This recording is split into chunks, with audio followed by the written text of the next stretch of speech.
Bismillahirrahmanirrahim. Assalamualaikum warahmatullahi wabarakatuh.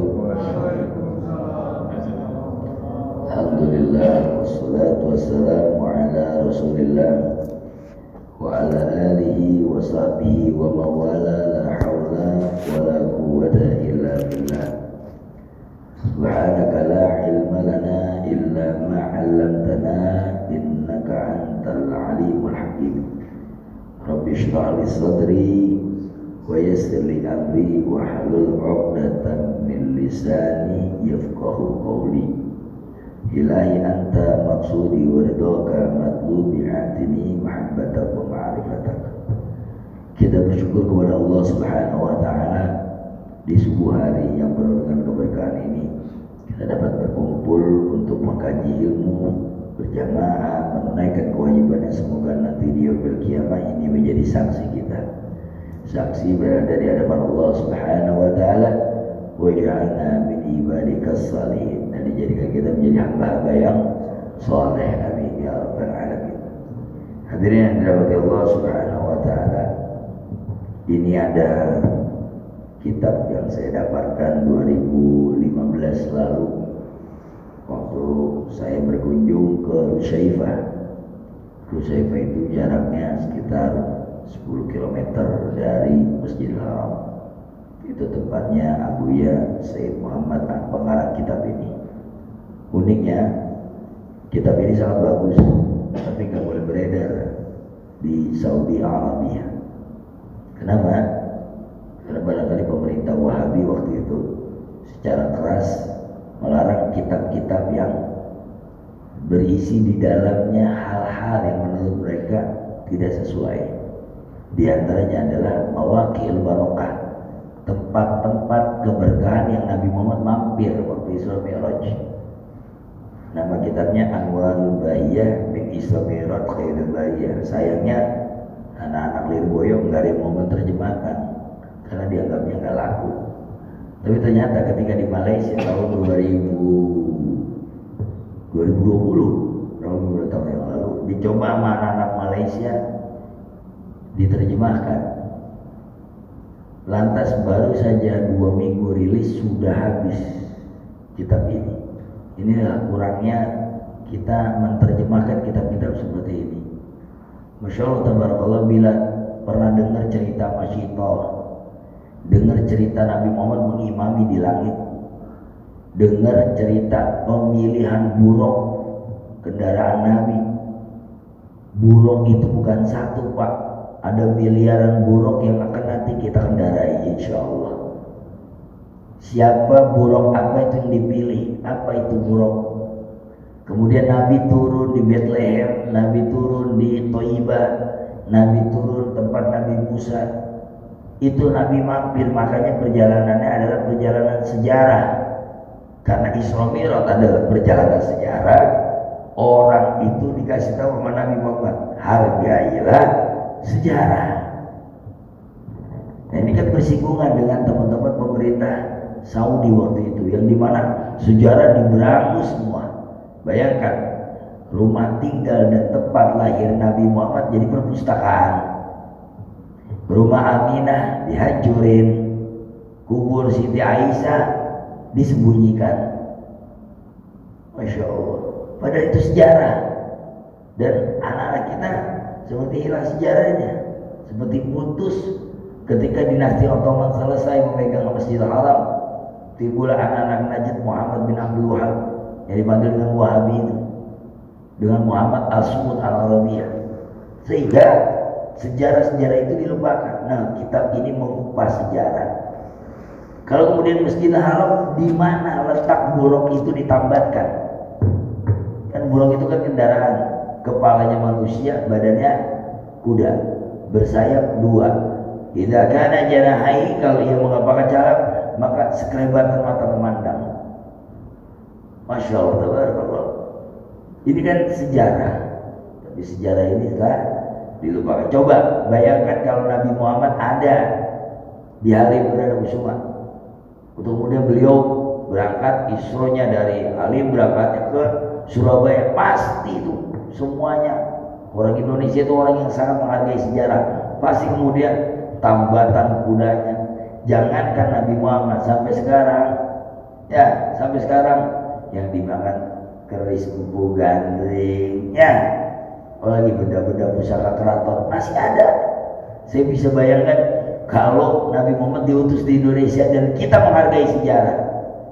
Makanya secara keras ini saya suarakan kitab ini. Kenapa? Karena ketika seseorang tidak lagi menghargai sejarah, maka akan putus di tengah. Dia tidak lagi menghargai apa yang menjadi prestasi orang-orang terdahulu. Insya Allah besok subuh kajian saya di tempatnya Wahabi besok di Villa Nusa Indah bersama teman-teman. Mereka ingin mengkaji kitab ini. Saya mewakili NU untuk mengaji kitab ini. Apa sih kitab ini Ustaz? Bila kita baca sampai habis, kayaknya sampai jam 8 pagi sanggup? Ya, saya nggak sanggup, ada acara lagi soalnya. Hadirin dirahmati Allah, Bismillahirrahmanirrahim. Faqala ta'ala Subhanalladzi asra bi'abdihi. Maha suci Allah yang telah menjalankan hambanya. Coba kita lihat redaksinya. Maha suci Allah. Kenapa Allah pakai Subhan? An-nasabah Allah. Allah bertasbih, artinya kalian akan mengingkari perjalanan ini, yaitu Bani Quraisy, Abu Jahal, Abu Lahab, Abu Sufyan, Abu apa lagi? Abu Janda yang ada di Jawa Timur. Hasil lagi, yaitu Bani Quraisy, kalian akan mengingkari perjalanan Nabi Muhammad. Waktu itu ada, alhamdulillah tahadus binimah, ada kalimat saya yang oleh Pak Abu Dinata, Pak Profesor Abu Dinata waktu terjadi stadium general. Saya mengeluarkan kata-kata ini, dan kata-kata ini ternyata diambil, disadur oleh beliau sebagai penghargaan barangkali. Apa saya bilang? Yang berat bagi Nabi Muhammad bukan Isra Mi'rajnya. Yang berat bagi Nabi Muhammad itu bukan Masjidil Haram, Masjidil Aqsa, naik langit 7 dapat berita. Yang berat bukan itu. Tahu gak yang berat apa? Yang berat menceritakan peristiwa itu kepada orang bodoh se-Arab. Saya ulangi, yang berat itu menceritakan peristiwa Isra Mi'raj kepada orang-orang bodoh Bani Quraisy yang dipanggil jahiliyah. Karena pesawat belum ada, teknologi belum ada. Itu yang berat bagi Nabi Muhammad. Yang berat itu bukan perjalanan, itu enteng, linuriyahu min ayatina. Tapi yang berat, ceritakan wakas ala Bani Israilin, ala Yahudin, ala Bani Najd, ala Quraisyin. Ceritain itu Muhammad. Repot Nabi Muhammad. Baru turun, gimana nyeritainnya? Kalau sama orang dulu ikhlas udah pernah naik pesawat. Ini sama Bani, sama Abu Lahab, Abu Jahal yang main kayak ontak. Perjalanan beliau dari Masjidil Haram ke Masjidil Aqsa pada perjalanan utuh itu disebut rihlatash syita'i was saib. Ingat itu surah apa? Al-Quraisy, ya, bukan Al-Fil, Al-Quraisy. Rihlatash syita'i was saib, perjalanan musim dingin, perjalanan musim panas, itu syita was saib. Maka orang perempuan di Arab itu kalau kata-kata syita biasanya di depannya ditambahin zahrah. Zahrah itu syita, bunga musim dingin. Oh, orang Arab nggak bisa manggil bunganya di Jepang itu apa namanya? Dia biasanya zahrah itu syita. Makanya kalau dia ke Bogor, ke Bandung, yang dipanggil kota kembang, dia bingung ini kok Zahratus syita, banyak kembang musim dingin. Jadi ibu-ibu kalau ada terjadi hujan kayak semalam, ibu itu bisa dipanggil Zahratus syita. Apa? Kembangnya cuaca dingin. Itu ibu-ibu. Tapi kalau udah nenek-nenek sama aki-aki, itu namanya aki syita dan nini syita. Nenek-nenek di musim dingin. Masya Allah. Nah, wah ada 2 bulan Mekah Aqsa 2 bulan. ditempuh 1/4 jam. Makanya kata Nabi Muhammad, ma'asqal ala Isra wal Mi'raj walakin asqa bi khabari Quraisyan. Saya enggak merasa kesulitan Isra Mi'raj karena saya dikawal oleh Jibril. Yang saya sulit itu bilang ke orang Quraisy, ngasih tahu, barusan saya dari Palestina. Wah, mereka. Nah, ada orang yang keimanannya langsung ditakar sama Nabi Muhammad. Apa? Abu Bakar Siddiq. Apa kata Abu? Sodakta ya Muhammad wa inzan. Masya Allah, ini Abu Bakar. Engkau benar ya Muhammad dan aku mengimani sekalipun kau katakan bahwa baru saja kau membelah lautan. Kal Musa, seperti Nabi Musa. Masya Allah.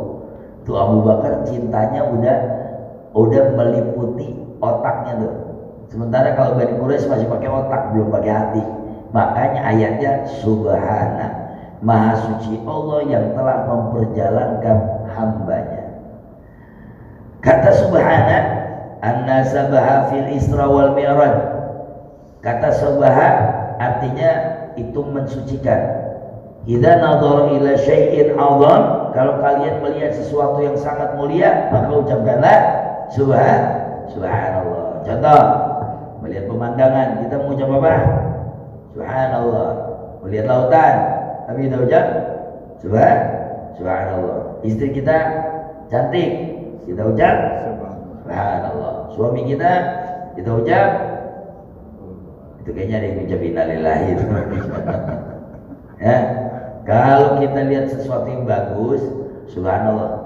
Kedua, kalau yang bagus itu datangnya, kalau yang bagus itu datangnya dari hasil pencapaian, jangan subhanallah.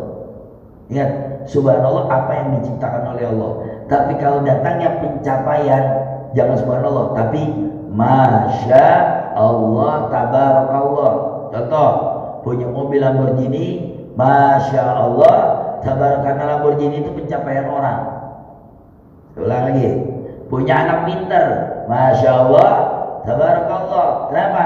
Anak pinter hasil didikan, hasil belajar, dia pencapaian.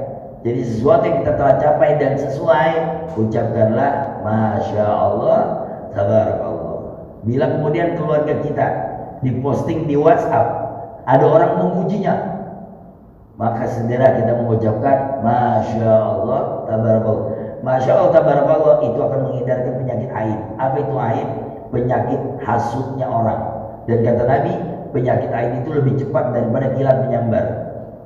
Apa itu penyakit aib? Yang anak itu tiba-tiba sakit. Misalnya kita punya cucu, postingannya lucu banget, kita naik WhatsApp, ada orang cuman gini aja kok diposting. Nah, kata-kata itu menjadi doa yang buruk, anak bisa sakit. Itu namanya penyakit aib. Makanya kalau kita mendapatkan kebahagiaan yang orang lain gak suka dengan kebahagiaan kita, segera ucap masya Allah. Itu kata Nabi Muhammad, mengantarkan penyakit aib untuk tidak jadi datang ke kita. Biasain masya Allah tabarakallah. Ini kadang-kadang uang ya yang kita miliki kemudian kita posting dalam bentuk apa namanya, tumpukan tuh YouTuber suka begitu tuh. Maka kemudian dia mendapatkan penyakit aib. Penyakit aib itu apa dikatakan asraq minar ra'at, lebih cepat dari kilatan menyambar. Itu yang dikatakan di dalam surah Al-Falaq, a'udzu birabbil falaq min syarri hasidin idza hasad. Kalau ada penyakit min syarri hasidin idza hasad, cukup seseorang merasakan bahwa sok banget ini keluarga sudah ada di luar negeri, padahal dia iri. Nah itu min syarri hasidin idza hasad, segera kita ucap masya Allah tabarakallah. Jadi kalau ciptaan Allah sebutnya subhanallah. Kalau hasil pencapaian kita masya Allah tabarakallah. Lihat dompet kosong, alhamdulillah. Innalillahi. Bukan, kalau lihat dompet kosong segeralah azan. Allahu Akbar. Ada hadisnya, kabbara idza kana fi musibati alaik. Kata Nabi, segeralah bertakbir kalau terjadi musibah di dalam diri kalian. Kalau ada kebakaran, kita ucapin azan. Berarti kalau serumah azan, dompetnya kosong semua itu kan. Wa fi lailatul isnin, dan terjadi Isra dan Mi'raj yaitu malam Senin. Wa huwa fil maulid, juga malam Maulid malam Senin. Wa yaumul mub'ats, hari dibangkitkan Nabi Muhammad juga hari Senin. Wa yaumul hijrah, hijrah Nabi Muhammad Senin. Wa yaumul wafat, hari meninggalnya Nabi Muhammad. Wa huwa atwarul intiqal nabawiyah, sampai peristiwa-peristiwa nabawi terjadi hari Senin. Ada apa di hari Senin? I like Monday, saya suka hari Senin. Ada apa tuh di hari Senin? Pemilihan hari Senin untuk ihtifalan bil Yahud wan Nasara. Yahudi Sabtu, Nasrani Minggu. Umat Islam punya dua, Senin dan Jumat. Ikhtilafu ala anbiya, itu berbeda nabi-nabi kita dengan nabi-nabi mereka tuh, yang menjadikan hari Minggu cuma hari Sabtu. Hari Sabtu harinya Yahud. Coba nih, Nurul Ikhlas ngajinya Sabtu pagi, Masya Allah. Harinya Yahud, orang Yahudi kita bikin ngaji, Masya Allah, tambah berkah deh, amin. Dulu orang Yahudi gak boleh mancing, kalau mancing jadi monyet. Pernah kan gak ada aturan kirodatan khosin. Mereka bertanya tentang memancing di hari Sabtu, maka Allah katakan kirodatan khosin, akan jadi kera yang hina. Kiroda itu kirdun itu monyet. Ternyata mereka tetap memancing, maka ahli-ahli memancing itu jadi monyet semuanya tuh. Itu bangsa Yahudi. Alhamdulillah, bangsa Nabi Muhammad tidak begitu. Boleh mancing kapanpun, yang penting jangan tinggalin sholat. Lebih bagus lagi sambil mancing sambil ngafal Quran, Masya Allah, sambil lempar joran. Idza waqa'atil waqi'ah laisa liwaq, Masya Allah. Dapat ikannya? Nggak dapat. Kenapa? Berisik. Ya. Wa qad tafaqal ulama, sepakat para ulama ala anna Isra Mi'raj kana bi ruh wal jasad. Yang dipanggil Isra dan Mi'raj adalah ruh dan jasad. Ruh tanpa jasad apa namanya? Ruh tanpa jasad apa namanya? Bendoro. Kalau di kita tuh ya, ruh tanpa jasad ya setan gitu ya. Ruh tanpa jasad tentu dia alam malakut. Jasad tanpa ruh, boneka, patung. Jasad ada, ruh nggak ada. Maka Nabi Muhammad ruh dan jasadnya, bukan ruh dalam mimpinya, bukan jasad tanpa ruh yang tidak dipahaminya. Dua-duanya, sampai beliau mengatakan, kalau Isra Mi'raj itu aku hanya ruh, aku masih merasakan bagaimana berkibarnya saya punya gamis. Subhanallah, Masya Allah, Tabarakallah. Kita benar-benar harus bangga nih kepada Nabi Muhammad. Tidak ada nabi yang diangkat ke langit kecuali beliau. Nah, dulu Nabi Musa ditidurkan ruhnya. Ashabul Kahfi berapa lama di goa? 309 tahun ruhnya. Nabi Isa juga begitu. Semua nabi ruh, semua mukjizat para nabi ruh, tapi kalau Nabi Muhammad bareng sama jasadnya. Sehingga gamis beliau diabadikan di Topkapi itu, di Turki. Itu adalah gamis yang pernah Isra dan Mi'raj, tembus ke langit sampai ke langit ke-7. Makanya ada sebuah kaidah di dalam bahasa Arab namanya Syekh Ali Mur'i yang bikin. Idza qaranta Musa wa Muhammad, dan kalau kalian membandingkan Nabi Musa dengan Nabi Muhammad, maka aku akan bandingkan. Di dalam Al-Qur'an Allah Subhanahu wa taala nyuruh Nabi Musa lepas sendal. Ya Musa ikhla'na alaik innaka bil wadil muqaddas tuwa izam ila fir'auna innahu tagha. Hei Musa, lepas sendalmu tatkala Musa lagi pengen ketemu dengan Allah di Bukit Tursina. Watini wazaitun. Watu risini, turisini itu Tursina. Silakan cari tafsirnya. Waktu Nabi Musa naik ke Bukit Tursina, lepas sendalnya, surah Allah. Innaka bil wadil muqaddas tuwa, kamu ada di lembah yang disucikan oleh Allah.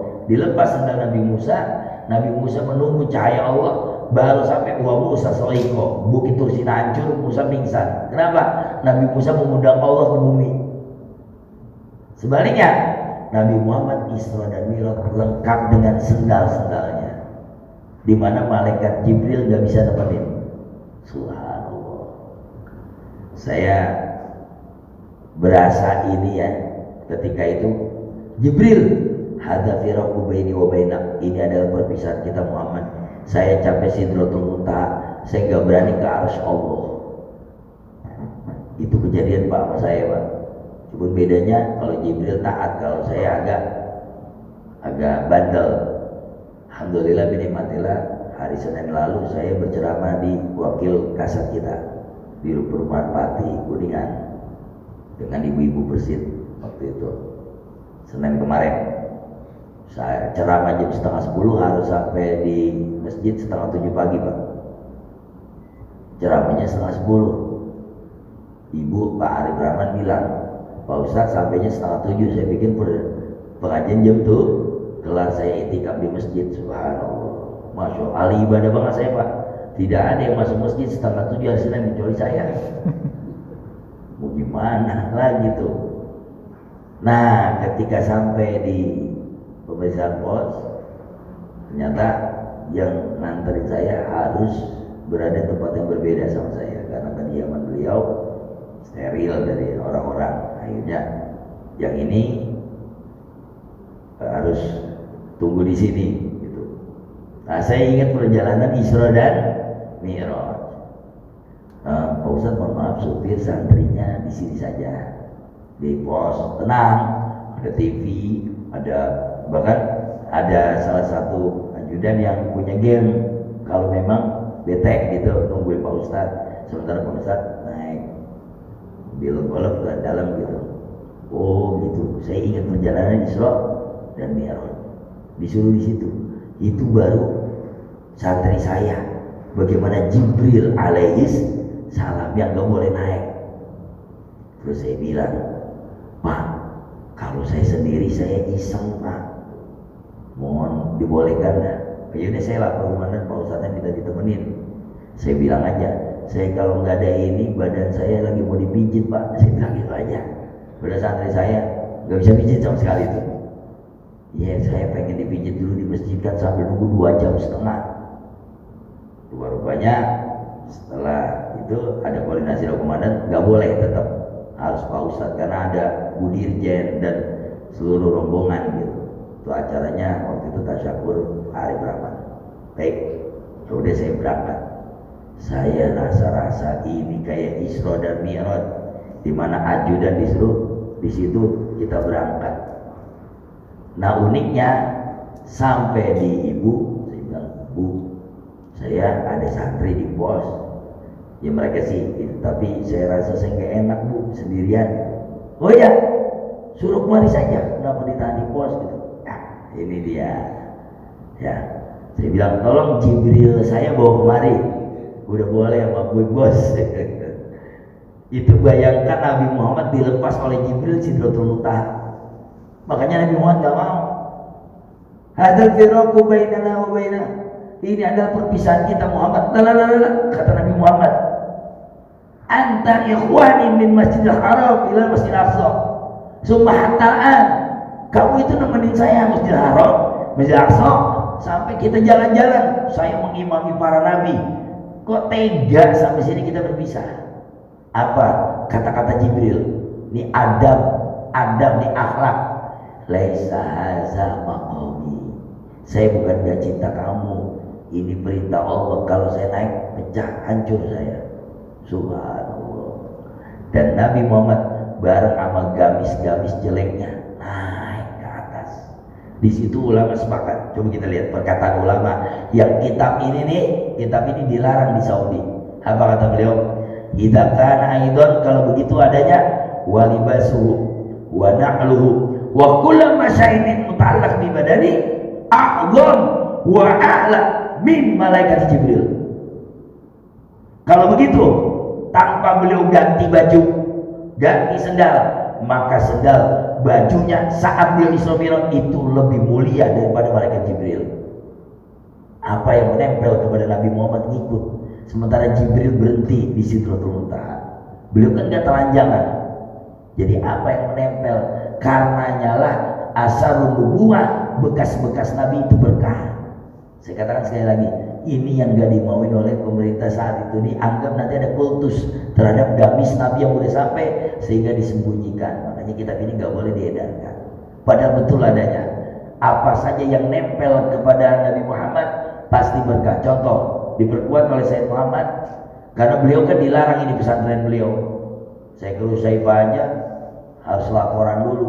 Pemerintah beliau itu galak banget, itu pemerintah Saudi. Sampai dikatakan, kalau begitu adanya, maka akan aku ceritakan anna khabitu bi anna ghanam Bani Sa'ad, bahwa kambing-kambing Bani Sa'ad itu adalah kambing terbaik karena pernah didoakan oleh Nabi Muhammad. Sampai sekarang kambing-kambing Arab Bani Sa'ad itu yang punya perawakan kalau kayak kita domba Garut, yang harganya sampai 12 juta domba Garut. Kalau perawakan di Saudi, kambing yang paling bagus Bani Sa'ad. Punyanya siapa? Halimatus Sa'diyah. Siapa? Emak susunya Nabi Muhammad. Karena Nabi Muhammad hadir di keluarga itu, barokah. Anaknya berkah, kambingnya berkah. Maka kambing terbaik peranakan Bani Sa'ad. Lagi, kurma ajwa. Kurma ajwa itu bukan kurma Nabi Muhammad, bukan, tapi kurma yang didoakan dan ditanam. Waktu ada orang-orang dari kabilah Bani Zuhum, mereka mau nanam, didoakan sama Nabi, kemudian dipegang kurma itu sama Nabi. Nah, hasil daripada kurma itu sampai sekarang paling mahal. Apa yang nempel kepada Nabi Muhammad kemudian menjadi mahal. Masya Allah. Contoh lagi nih, contoh. Ada kulit kambing, berapa harganya kulit kambing? 12.000, belum diapa-apain. Kemudian dicukur kulitnya, diberikan nama Muhammad, kemudian dibikin seperti bingkai. Jadi mahal nggak? Oke, sekarang saya ganti. Saya beli kulit kambing yang sama, saya cukur, saya namai Nanang. Mahal nggak nih kulit? Siapa ini? Malaikat apa ini, mencabut nyawa masih? Ya, Ustaz, betul ya? Apa yang nempel dengan Nabi Muhammad jadi mahal. Kita ganti nama Rudi, kita ganti nama Agus, bisa mahal nggak? Nggak ada harganya. Tapi kalau udah Muhammad, dia nggak boleh ada di tanah, dia nggak boleh ada. Masya Allah, apa yang menempel dengan Nabi Muhammad menjadi barokah. Maka itu saya katakan, kalau Nabi Muhammad hadir di Jatiwaringin, hadir di Jakarta Timur sini, saya kira gamis itu sudah lebih indah daripada perhiasan-perhiasan bekas John Lennon. Ya, gitar John Lennon dihargain berapa triliun?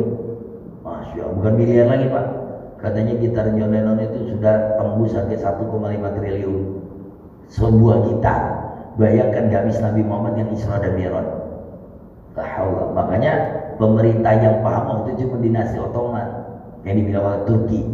Ya, Masya Allah. Dari Utsmaniyah, dia yang paham.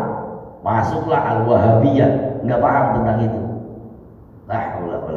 Sama begini, tahadus binimah yang saya pakai ini dari Habib Rizik. Makanya saya ketika baca ini, saya pakai aja. Yang saya pakai ini dari Habib Rizik, bukan langsung dari Habib Rizik. Dari saya ceramah waktu itu, kemudian ada santrinya titip ini dari Habib buat Ustadz. Ya udah saya pakai. Nah ini dari front, dia kasih saya ini. Sekarang karena ini betul dari beliau, sekarang saya tanya Ustadz Nanang, Ustadz ini dari Habib Rizik atau dari guru antum dah, dihargai 500.000. Kalau kecintaan jangan 500.000, 1 juta pun dibayarin cinta. Dan orang mau bayarin ini 2 juta. Siapa? Nih anaknya Kiai Dasuki Kalimalang kemarin minta bayarin ini 2 juta. Saya bilang bukan soalan bayaran, ini pemberian cinta, nggak akan saya jual. Tuh coba kalau pemberian Pak Mayor Rosid, pego saya lepas. Artinya apa? Apa yang menempel kepada guru kita pasti jadi mahal. Apa yang menempel kepada nenek kita, orang tua kita pasti jadi mahal. Bagaimana yang nempel kepada Nabi Muhammad Sallallahu Alaihi Wasallam? Itu dia yang mau saya bahas di Isra Mi'raj. Orang tahunya cuma di Isra Mi'raj, sholat turun, dapat cerita sholatnya begini. Coba kita lihat lebih teliti, lebih dalam lagi. Apakah Nabi Muhammad telanjang waktu Isra Mi'raj? Terus kemana gamisnya? Kemana terompahnya? Kemana tongkatnya? Apakah itu gak berkah? Kita sangat kurang menghargai sejarah. Bukan kita sih, Pemerintah Saudi sangat kurang menghargai sejarah. Akhirnya sekarang kemana itu gamis? Akhirnya kemana? Oleh dinasti Ottoman, dari Sultan Hamid II diambil. Sekarang adanya di Tongkapur, adanya malah di Turki, bukan di Madinah. Bukan di Madinah. Allah. Teman. Kemudian pada peristiwa Isra Mi'raj lagi, Rasulullah SAW berangkat di malam hari sepertiga malam terakhir. Wa qala ta'ala wa wa'adna Musa salasina lailah wa asmannaha bi ashri fatamma miqatu rabbi arba'ina lailah. Nabi Musa pernah punya kesepakatan dengan Allah tunggu 40 malam. Nabi Muhammad sepertiga malam. Ada ulang di pangkat Nabi kita nih. Wa wa'adna Musa salasina lailah. Nabi Musa dijanjikan 3 hari. Wa atmamna, kemudian sempurnakan 10 hari sebelum kau menemuiku biqatu rabbi, di tempat Tuhannya, sampai 40 malam. Artinya Nabi Musa bertahanus tapa gede beruzlah di Bukit Tursina 40 malam untuk bertemu Allah. Nabi Muhammad sepertiga malam terakhir antara waktu sahur sama waktu subuh dengan jaraknya 50 ayat. Ingat ya, antara sahur sama subuh jaraknya itu 50, tapi 50 ayatnya bacaan bapak-bapak, bukan bacaan Ustaz Nanang. Kalau Ustaz Nanang 50 ayat setengah 7 belum kelar ya. Jadi 50 ayatnya 50 ayat kayak begini. Saya qulu subhanahu minan nasi ma wallahu man qiblatimul lati kanu 'alaiha kullil masyriq wal maghrib, seperti itu 50 ayat. Maka antara sahur sama waktu subuh itulah perjalanan Nabi Muhammad. Bayangkan itu Mekah, Palestina, naik, semua itu terjadi sampai melihat neraka, melihat surga dalam seperempat waktu sahur. Subhanallah. Sementara Nabi Musa butuh berapa tadi? 40 malam. Ya Allah. Subhanallah, sangat hebat ya kita punya Nabi Muhammad SAW. Cuma kemudian Nabi Muhammad dikasih tahu oleh Jibril ketika beliau jalan, ya Muhammad inzil fasoli, turun sholat. Nah ini mawakil mubarak. Inilah Nabi Jibril ngajarin petilasan. Suka nemu petilasan, ada keraton ini, Raja Brawijaya. Hargai, bukan diibadahi, hargai. Sebab Nabi Muhammad di dalam kitab hadis Bukhari dikatakan inzil fasoli, hei Muhammad turun sholat. Kemudian berangkat lagi, ya Muhammad inzil fasoli. 5 tempat beliau turun. Ketika 5 tempat beliau turun, ditanya, anta dari aina sholat itu, kamu tahu nggak kamu tadi sholat di mana aja? Sholat yang pertama Nabi Muhammad SAW pertama, famina awwalu ardin, itu adalah tempat kamu nanti Thaibah, tempat kamu hijrah. Jadi Nabi Muhammad sudah tahu sebetulnya beliau akan hijrah mana, karena beliau udah sholat. Itu adalah tanah Thaibah wawal Madinah. Di situ kamu akan bikin kerajaan, di situ kamu akan penyebaran Islam, kamu akan mati di sana. Mujizat Nabi Muhammad, beliau sudah tahu. Wa adraktu fima ardin amut, aku sudah mengetahui di mana aku akan dimatikan karena Jibril kasih tahu ini dia. Sementara kita tahu nggak? Masya Allah. Maka kalau bagi kita tugas kita, ya Allah matikan kami di bumi Mekah dan Madinah. Itu doa kita. Sekalipun kita mati di Kober, tetap kita doanya mati Mekah di Madinah. Itu Mbak Munjuber ya, habis cium hajar aswad kembali ke rumah sakit meninggal. Habis cium hajar aswad. Subhanallah. Maka Ustaz, saya pengen deh kayak Mbak Maimunah Zubair, gampang. Mau cium hajar aswad, bahkan ada hajar aswad yang lebih indah daripada batu di Ka'bah. Siapa? Istri kita. Benda hidup, benda berkah, halal thayyibah, menemani puluhan tahun, itu lebih indah dari hajar aswad. Maka pulang dari sini, mari kita cari hajar aswad kita. Mana dia hajar aswad ya? Kebetulan istri kita agak hitam, pas banget kan?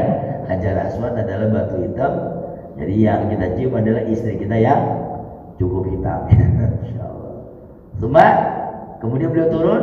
Yang kedua adalah tempat Bethlehem, Baitul Laham. haza baitun lahmin, tempat kelahiran, namanya dipanggil baitun lahmin atau Bethlehem.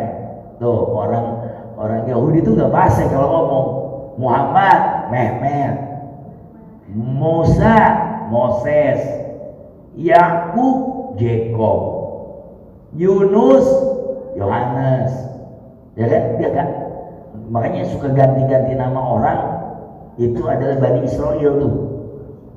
Di kampung kita suka nama Muhammad dipanggil Acil, tuh yang manggil Acil Bani Israel itu, ganti-ganti nama orang. Nama Ali dipanggil Alek, nah itu yang suka ganti-ganti itu Israel itu ya, suka ganti-ganti nama orang, yaitu Bethlehem. Ditanya, aina hadza Jibril, ini apa? Hadza baitun lahmin alladzi wulida Isa. Ini adalah tempat bersandarnya Bunda Maria. Kalau di dalam Kristen, kalau kita Siti Maryam, dia bersandar, itu ada tempat kelahiran Nabi Isa alaihis. Coba saya tanya, itu sejarah bukan? Nabi Muhammad disuruh nginget sejarah. Perjalanan Isra Mi'raj tuh ngasih tahu Nabi, ente nggak sendirian di Mekah, ada Nabi Isa di Bethlehem.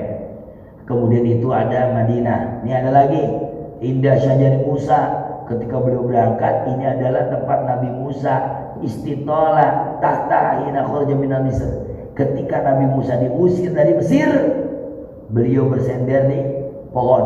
Pohon itu kata ulama sebagian itu adalah menjadi negara saat ini.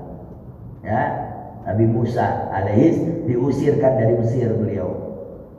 Masya Allah. Kemudian sholat lagi di mana? Wahada baina Ibrahim alaihissalam fi ribatil Islam. Ini adalah tempat-tempat Ibrahim alaihissalam sebelum beliau berangkat ke Mekkatul Mukarramah. Juga hadhihi mawaqi, ini adalah tempat-tempat kusur Syam, tempat-tempat Persia, di mana nanti kamu akan buka umatmu. Benar saja. Jadi ramalan dari Jibril, nanti kamu akan buka itu umat Islam melalui jalur Persia. Rajanya namanya Raja Kisra. Siapa yang buka? Umar bin Khattab. Makanya Rasulullah pernah naik ke Gunung Uhud. Beliau pernah naik ke Gunung Uhud, kemudian Uhud goyang. Coba nanti dicari tuh riwayatnya kalau mau tahu. Uhud goyang, Pak, di atas Gunung Uhud. Kenapa Uhud goyang? Karena di atasnya ada Nabi Muhammad Sallallahu alaihi. Beda sama pendaki kita.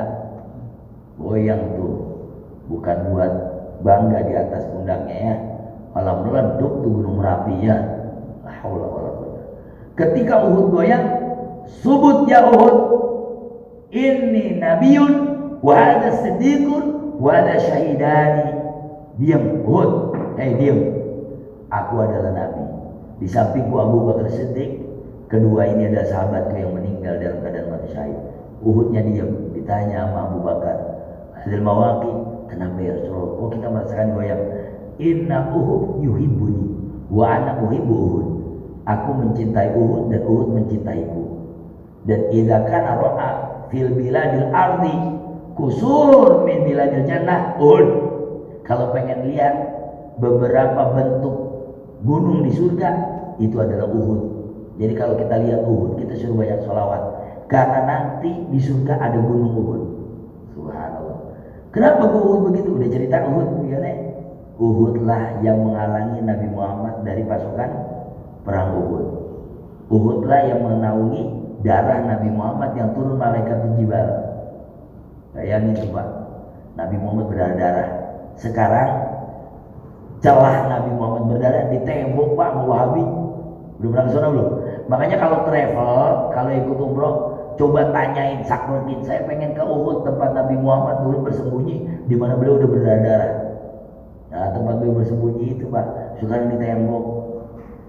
Kenapa ditembok? Salah kita juga. Datang ke situ bukan ambil sejarah, ambil batu barokah buat warung. Akhirnya itu batu jadi bisnis. Gitu.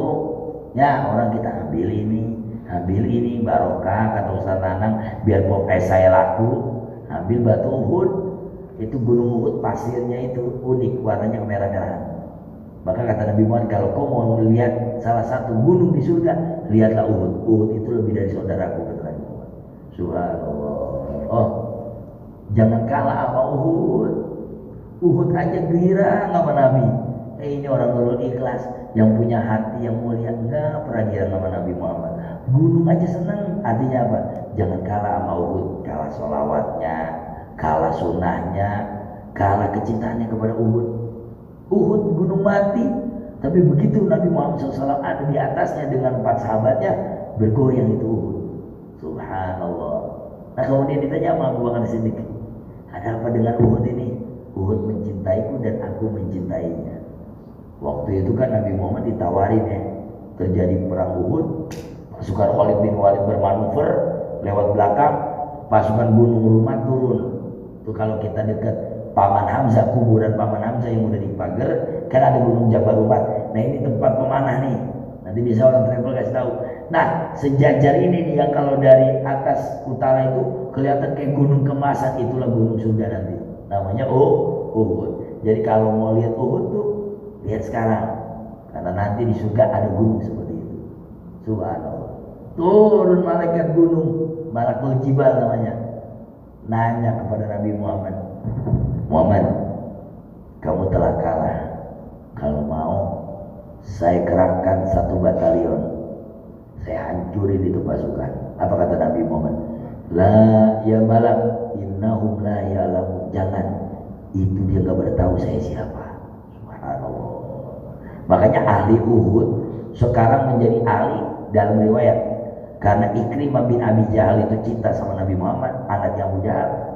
Ini kemudian bapak sekalian, orang ahli Uhud lebih cinta kepada Nabi Muhammad, termasuk orang Madinah. Orang Madinah kalah sama orang Uhud. Orang Uhud sekarang, pembuka orang Uhud, kalau kita sholawat kepada Nabi Muhammad, itu kejadian pada saya. Ada Kang Muman namanya, orang Kuningan. Dia foto jamaah saya, kita bawa 48 orang. Dia difotoin sama orang Arab. Kemudian orang Arab ini memaksa bayarannya dengan bayaran yang tinggi. Dan Kang Muman, petani cengkeh dari Garut, kagak tahu apa-apa, bahkan gak bisa bahasa Indonesia. Dia seperti dipaksa. Saya turun, itu di Uhud kejadiannya. Saya turun, saya tanya, ayo ada masalah? Apa ada masalah ya Syekh?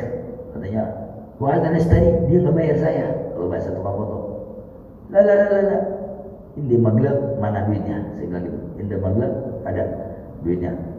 Tadi kata kamu man, tadi bukan sekian kayak ini, dia minta lebih. Oh gitu, terjadi pemaksaan. Saya kasih beberapa real yang dia minta. Selebihnya itu dia minta paksa. Saya kasih, cuma 1 saya kasih salawat. Shollu ala Nabi, wa hadza biladun Nabi. Bersalawatlah atas Nabi, ini negeri Nabi Muhammad. Mundur Pak, diambil duit secukupnya, dia kabur. Saya menyaksikan betul 2015 di mana orang itu takut benar dengan salawat kepada Nabi Muhammad. Tatkala dia berbuat zalim. Shollu ala Nabi, bersalawatlah kepada Nabi Muhammad. Hadza biladun Nabi, ini adalah negeri Nabi Muhammad. Kabur itu orang, tukang palaknya. Jadi kalau bapak-bapak kebetulan ibu-ibu dipalak di Alfamidi, ya Bu minta shollu ala Nabi, kasih 2.000, pasti ibu diberangkatin 2.000 ya, jangan 400 perak yang kemarin ribut ya. Subhanallah, itu ternyata Uhud lebih dicintai itu. Kenapa? Itu kan doa Nabi Muhammad. Jadi kalau kita tanya orang Uhud sekarang ini, kenapa kamu mencintai Nabi Muhammad? Karena doa Nabi lah kami beriman. 1, kemudian dulu kan ditawarin sama malaikat, ya Nabi, kalau mau saya terbalikin ini Bani Uhud semuanya. Tapi kan enggak. Apa kata Nabi? Wahum la ya'lamun, mereka orang enggak tahu. Biarin, saya berharap keturunannya akan mencintai saya. Ada 2 negeri di mana itu doa Nabi Muhammad kejadian sampai sekarang yang lebih dicintai, Taif dan Uhud. Coba kalau Afifuddin ditawarin begitu, ceramah di Nurul Ikhlas ditakolin sampai berdarah. Beb, bagaimana? Tebalikin Jibril, tebalikin, jangan sisain, habisin, ratain. Bagus, Nabi bukan Afif ya.